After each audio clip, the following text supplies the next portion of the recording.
The sixth grade science teacher, Mrs. Parks, asked her class which human body part increases to 10 times its size when stimulated. No one answered until little Mary stood up and said, "You should not be asking sixth graders a question like that. I'm going to tell my parents, and they will go and tell the principal, who will then fire you."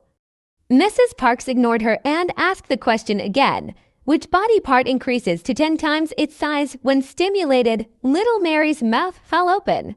Then she said to those around her, "Boy, is she going to get in big trouble?"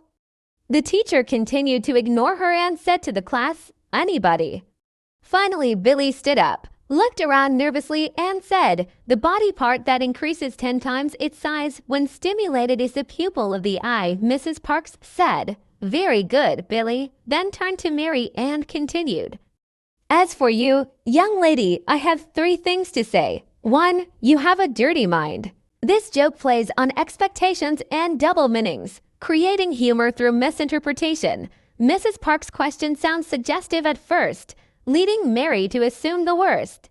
The punchline lands when Billy correctly answers the pupil of the eye, proving Mary's assumption wrong and setting up the teacher's witty response. The humor comes from Mary's embarrassment, Mrs. Parks' clever comeback, and the ironic twist.